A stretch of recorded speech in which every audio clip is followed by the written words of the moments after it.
expecting heavy rain to start Thursday night. So we are here in Southcrest in a flood-prone area, and we're actually right next to this bridge off of Alpha and 38th Street.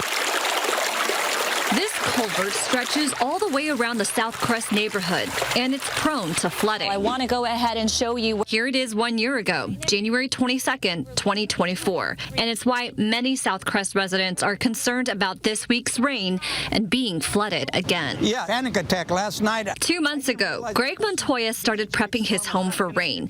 That's when the city handed out thousands of prep pamphlets to residents in flood-prone areas, including Southcrest, where Greg lives. He says this drain behind his house still hasn't been fixed to prevent flooding. And I got cameras, so I can see my cameras from here. And if I notice the water's starting to rise, I'm immediately going to tell my boss I have to quit working and leave and go there. Greg is suing the city for damages the January 22nd storm caused to his home. His neighbor is a part of the lawsuit as well. My basement was submerged in over 6 inches of water, scared that my basement's going to flood again. Did they properly clean that channel to the point where this won't happen again?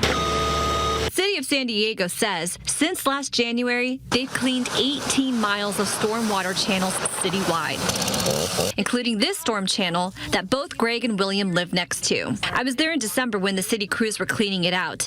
A few months before that, I also saw the city clearing out the Alpha storm channel at the Southcrest Trails Park, which connects to the culvert Greg's worried about. Despite the maintenance, Greg still does not have peace of mind. What I'm scared of is that all that debris will go float down to the main street and plug there, and then it'll start backflowing to us. With the city expecting heavy rain, they say they will be monitoring over 46,000 storm drains citywide.